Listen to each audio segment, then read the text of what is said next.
Hello, I'm John A.G., and what you're about to hear is not a market story, it's a forensic reconstruction. Because when something loses 37% of its value in a single trading day, without news, without a trigger, without a headline, that is not volatility. That is intent. Silver did not correct. It was taken apart, deliberately, mechanically, and right in front of everyone. On Friday morning, silver was trading at $121 an ounce. By the close of the session, it was $75. $46 erased in roughly 6 hours. Gold followed, collapsing from $5,600 to $4,700. $900 gone. Hundreds of billions in value vaporized. And here's what should immediately unsettle you. No war began. No pandemic surfaced. No major bank failed. No emergency announcement crossed the wires. Financial media was silent. We just witnessed one of the largest single-day crashes in precious metals history, and no one was given a reason. That silence is the clue.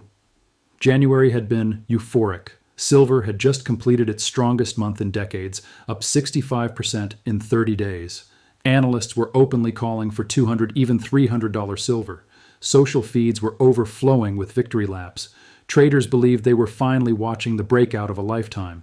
The idea that the rally was unstoppable had become consensus, and that is exactly when it ended. At 9:30 Eastern Time, when New York opened, the market changed character instantly. This was not retail selling. This was not profit-taking. Massive blocks of futures contracts hit the tape simultaneously. Millions of ounces dumped at market, wave after wave, without pause.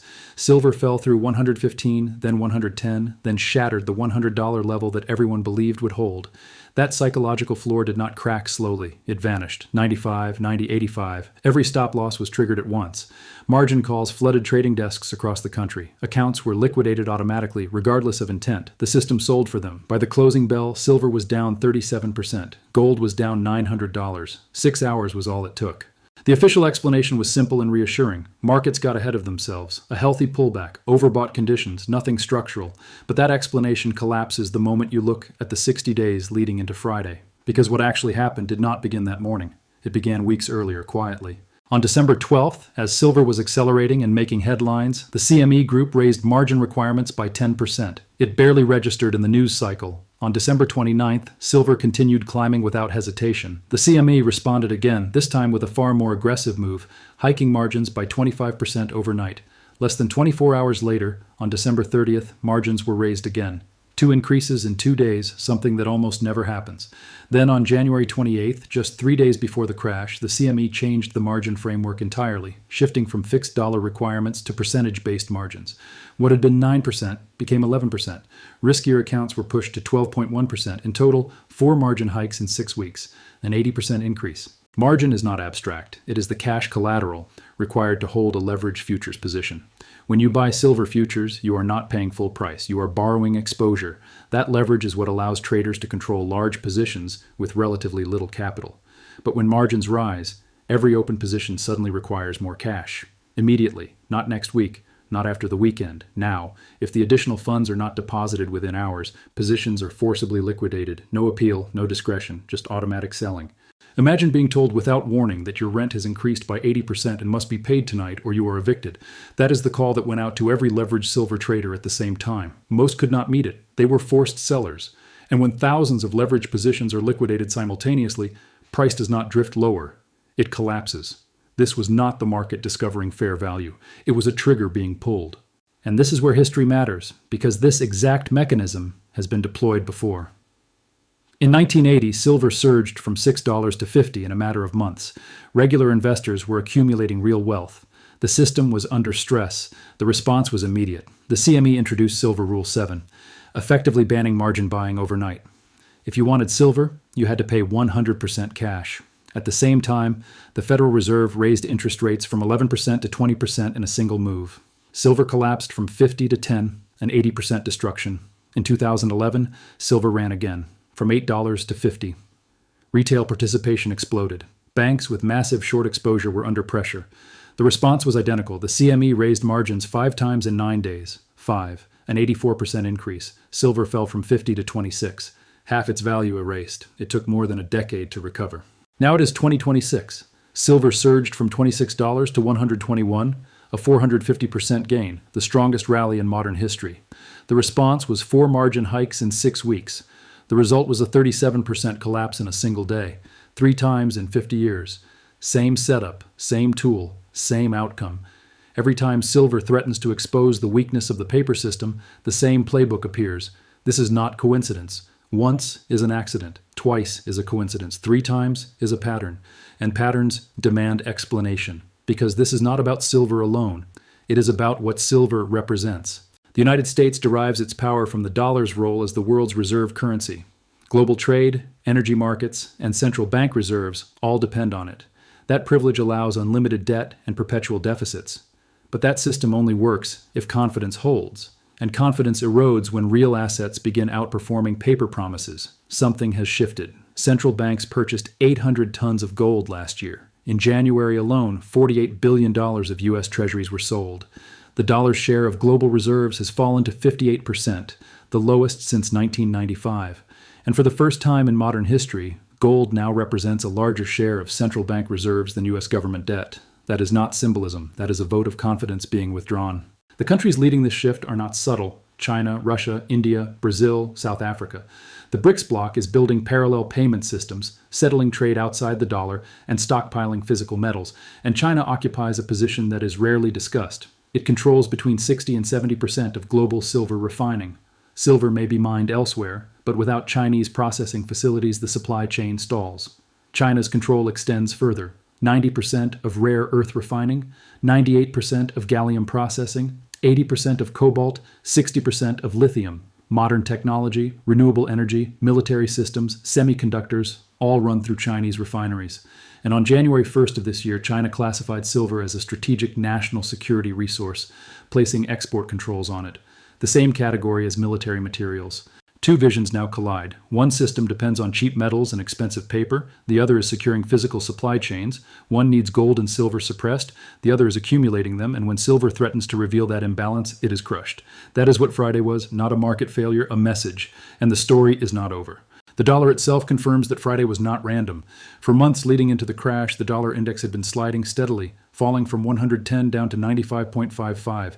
That level mattered. It marked a 4-year low and the weakest dollar since 2022. Historically, when the dollar weakens, precious metals rise. The logic is simple. Gold and silver are priced in dollars globally. When the dollar loses value, it takes more dollars to buy the same ounce of metal. At the same time, a falling dollar signals declining confidence in paper money, pushing investors toward hard assets.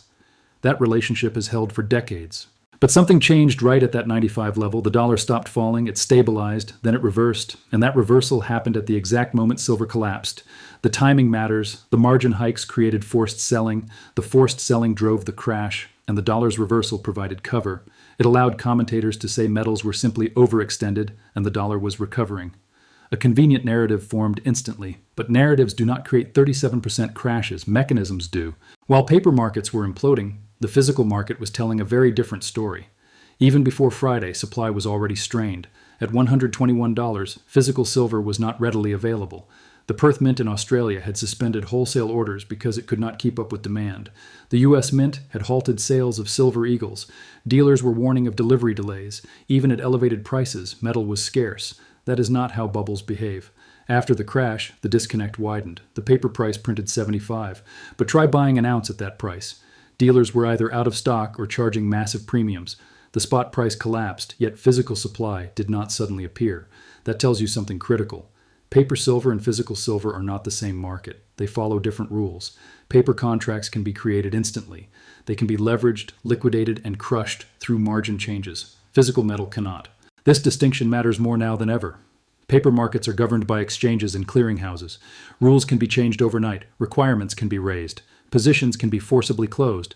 But physical silver exists outside that system. It cannot be margin called. It cannot be liquidated by an exchange. When you hold it, it is not a claim. It is not a promise. It is the asset itself. And while Western traders were being liquidated, something else was happening quietly. Shanghai vaults reported 27 tons of silver removed in a single day last week. Not sold, withdrawn, taken for physical delivery.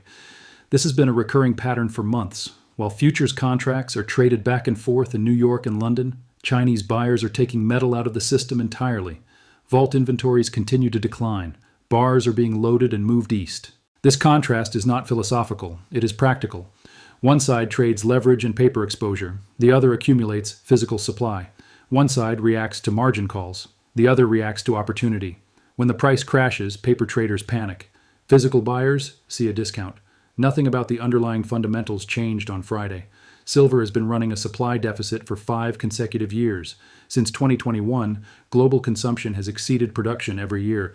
The cumulative deficit now exceeds 800 million ounces. That is nearly an entire year of global mine supply that does not exist. Industrial demand continues to rise. Solar panels require silver. Electric vehicles require silver. Electronics, data centers, artificial intelligence infrastructure, and military systems all depend on it. Demand is not slowing. It is accelerating. On the supply side, the picture is just as constrained. There have been no major new silver discoveries in years. Ore grades at existing mines continue to decline. Production costs are rising. Energy, labor, and regulatory hurdles all push costs higher. Even when silver is found, it takes close to a decade to bring a new mine into production. None of that changed because of a futures crash. What changed was the paper price, a number on a screen, dictated by leveraged contracts and exchange rules. That number can be pushed around. Supply and demand cannot. History has already demonstrated this. After 1980, silver eventually recovered and went on to make new highs. After 2011, it took longer, but silver recovered again.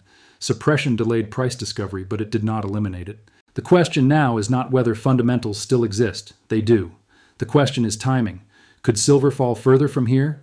Yes. 75 may not be the bottom. 50 is possible. Could silver rebound sharply? Also possible. No one knows with certainty. Anyone claiming absolute confidence is guessing or selling an agenda, but some facts are undeniable. The CME raised margins 4 times in 6 weeks. Silver collapsed at the end of that sequence. This exact pattern has occurred twice before. China controls the majority of global silver refining and has placed export controls on it. Central banks are selling U.S. treasuries and buying gold at record pace. Physical markets were already strained before the crash. Now the disconnect is even larger. If silver were irrelevant, none of this would be necessary. Exchanges would not need to intervene repeatedly. Rules would not need to change at critical moments. Margin hikes would not cluster just before collapses. The effort itself reveals the threat. Official explanations focus on risk management and market stability. But look at the outcome. Traders were wiped out. Accounts were destroyed. Billions in losses occurred in hours. That is not protection. That is containment. The objective was not to safeguard participants. It was to stop momentum. In 1980, the justification was preventing manipulation. In 2011, it was ensuring orderly markets. In 2026, it will be framed as a healthy correction. The language changes. The mechanism does not. Meanwhile, the broader monetary system continues to shift. The dollar's dominance is eroding. Reserve diversification is accelerating. Gold is being chosen over sovereign debt. Physical assets are being prioritized over promises. This transition does not happen smoothly. It happens through volatility, pressure, and confrontation. Silver sits at the center of that conflict. It is both an industrial necessity and a monetary metal. It exposes inflation. It reflects currency debasement. It cannot be printed. That combination makes it dangerous to a system built on unlimited issuance. That is why the response is so forceful. That is why the playbook repeats. That is why suppression appears precisely when price action becomes uncomfortable. This is not about a trade. It is about control. Friday was not a signal that silver is broken. It was evidence that it still matters. Markets do not expend this level of effort on assets that pose no risk. They do not rewrite rules for something that is irrelevant. They do not intervene repeatedly unless something threatens to escape their framework. And that leaves us with an uncomfortable realization. The crash was not an ending. It was a message, a reminder of who controls paper markets, a demonstration of how quickly leverage can be destroyed. But it was also confirmation that beneath the paper, the physical reality remains unchanged. The war is not between bulls and bears. It is between paper and metal, between promises and possession, between systems that depend on confidence and assets that require none. Friday was one skirmish in that war, and the outcome did not resolve it. What happened on Friday should permanently change how you look at markets, because it exposed something most people never see. Price is not discovery. Price is permission. And when permission is revoked, the move is violent. The crash was not a response to new information. It was a response to control being asserted. And control is always asserted when something begins to undermine the narrative holding the system together. That narrative is simple. Paper assets are stable. Fiat currency is reliable. Markets are free and self-correcting. Precious metals are relics. And yet every time silver begins to contradict that story, extraordinary measures appear. Not once, not twice, 3 times in 50 years. This is why the comparison across cycles matters. In 1980, leverage was banned overnight. In 2011, margins were raised 5 times in 9 days. In 2026, margins were raised 4 times in 6 weeks, culminating in a single-day collapse. The mechanics differ slightly, but the intent is identical. Stop the signal, break momentum, restore confidence in paper, because silver is not just another commodity. It sits at the intersection of money, industry, and trust. When silver rises too quickly, it reflects inflation more honestly than official data. It highlights the erosion of purchasing power. It draws attention to deficits, debt, and monetary expansion. It does not ask permission to do this. It simply reflects reality. That is why suppression is always justified as protection of markets, protection of traders, protection of stability. But the actual outcome tells a different story. Traders were not protected. They were liquidated. Stability was not preserved. It was shattered. Confidence was not restored. It was forced. And yet, beneath the surface, the system's problem remains unresolved. Supply deficits do not disappear because futures contracts collapse. Industrial demand does not slow because margin requirements rise. Refining bottlenecks do not ease because paper prices fall. Physical scarcity does not reverse because leverage is destroyed. This is where the divergence becomes unavoidable.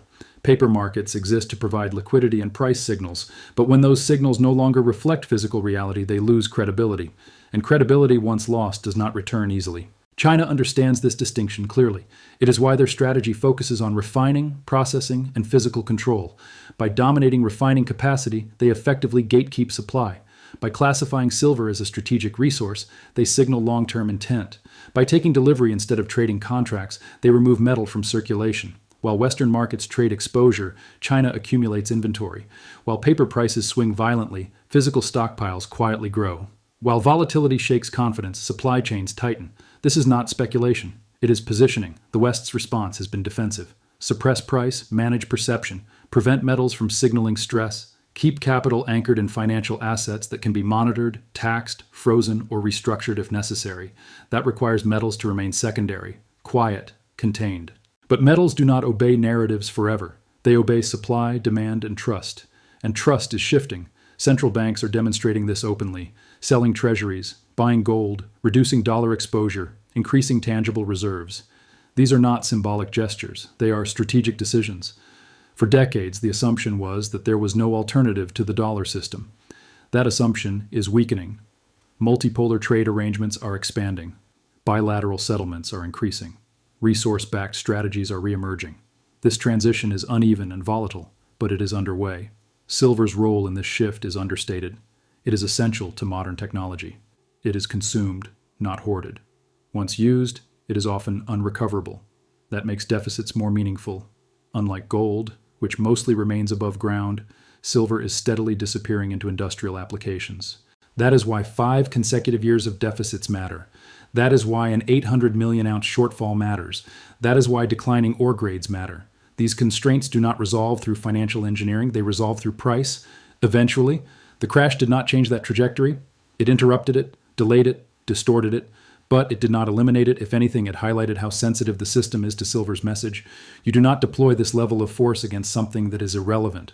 This brings us to the most important question. If silver truly posed no threat, why intervene at all? Why cluster margin hikes? Why repeat the same strategy across generations? Why accept reputational damage and trader losses to enforce a specific outcome?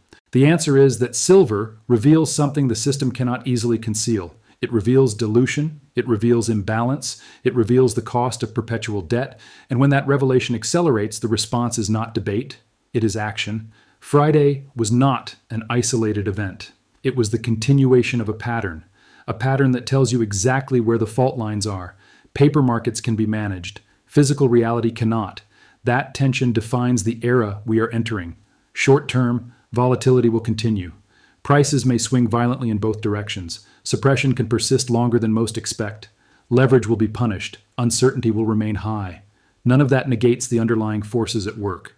Long term, however, the arithmetic does not change. Deficits compound, demand grows, supply tightens, trust migrates, and when trust shifts, price eventually follows. History does not repeat perfectly, but it rhymes with remarkable consistency. In 1980, suppression delayed silver's role, but did not erase it. In 2011, intervention postponed price discovery, but did not prevent it. In 2026, the same tools are being deployed again because the same fears are present. They can crash paper prices. They can liquidate contracts. They can change rules overnight. What they cannot do is create metal. They cannot print silver. They cannot conjure supply. They cannot reverse depletion. This is why physical possession and paper exposure are fundamentally different decisions. One depends on market rules. The other depends on reality. One can be altered by policy. The other cannot. None of this tells you what silver will do tomorrow, next month, or even next year.